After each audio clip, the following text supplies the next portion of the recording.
Hello అండి, welcome to మావి చిగురు స్టోరీస్. ఈరోజు కథ మా కోడలు బంగారం.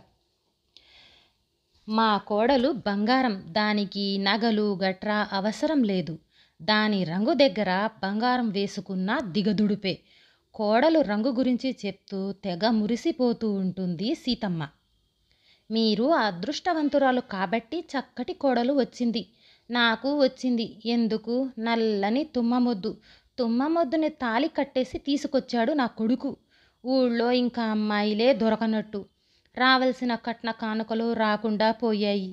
బంగారం లాంటి సంబంధాలెన్ని వచ్చాయో. వాళ్లల్లో ఎవరినైనా చేసుకుంటే బాగుంటుందని ఎన్నిసార్లు చెప్పినా చెవికెక్కితేనా? ఏమీ మాట్లాడకపోతే ఇంకా చేసుకునే ఉద్దేశం లేదనుకున్నాను. కానీ ఇలా ఏకంగా ప్రేమించిన అమ్మాయిని పెళ్లి చేసుకొని తీసుకొస్తాడని అస్సలు ఊహించలేదు సుమి. మంటెక్కిపోతూ అక్కసుతో చెప్పింది రాధమ్మ. కోడళ్ల రూపాలు సరే, గుణాలు తెలుసుకుందామా? సీతమ్మ కోడలి పేరు స్వర్ణ.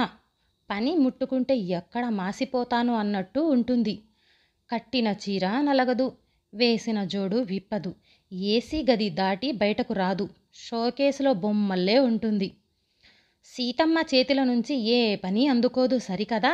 తిరిగి సీతమ్మే కోడలికి పని చేసి పెడుతూ ఉంటుంది. సీతమ్మ కాలు జారిపడితే కాలు విరిగిందని చూడటానికి వెళ్ళింది రాధమ్మ. వాకర సహాయంతో నడవలేక నడుస్తూ వంటగదిలో వంట చేసుకుంటుంది. అదేంటే సీతమ్మ, ఈ టైంలో విశ్రాంతి ఉంటేనే కదా కాలు సర్దుకుంటుంది. పనులు చేస్తున్నావేంటి? ఇవన్నీ మీ కోడలు చేయదా? మీ కోడలు బంగారం అన్నావు కదా అంది విడ్డూరంగా అడిగింది రాధమ్మ.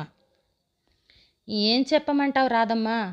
గుణం గురించి చెప్పుకుంటే సిగ్గుచేటు. దాని పేరు గురించి అందం గురించి చెప్పుకుంటూ ఉంటాను. మా కోడలు బంగారం అంటే నీకు అలా అర్థమైందా? బతికినన్నాళ్ళు నాకు ఈ పాటలు తప్పవు అంటూ అసలు గుణం చెప్పింది సీతమ్మ. ఆవిడను చూస్తే జాలేసింది. కొద్దిసేపు పిచ్చాపాట మాట్లాడుకొని ఇంటికి బయలుదేరింది రాధమ్మ. రాధమ్మ కోడలి పేరు రాగిణి. రాగిణి పేరులో ఉన్న రాగిలాగే గుణాలన్నీ మంచివే. అయినా ఆ విషయం చెప్పాల్సింది మెచ్చాల్సింది రాధమ్మే. ఉదయాన్నే లేచి గొడ్లపాక నుంచి వీధి వాకిలి వరకు తుడిచి అంట్ల గిన్నెలు తోమటం, బట్టలు ఉతకటం, వంట చేయటం ఒకటేమిటి, అన్ని పనులు గిరాగిరా తిరుగుతూ ఇంటికి గొడ్డెడు చాకిరీ చేస్తూ ఉంటుంది. అప్పటికే ఇంటి పనులన్నీ చేసేసి వంట కూడా వేడి వేడిగా వండిందేమో. ఇల్లంతా మంచి గుమగుమలాడించేసింది. సరిగ్గా అప్పుడొచ్చింది ఇంటికి రాధమ్మ. గుమ్మంలో ఎదురొచ్చిన కోడల్ని చూసింది. పనులన్నీ చేసేసి ఉన్నందున కట్టిన చీర నలిగి ఉంది.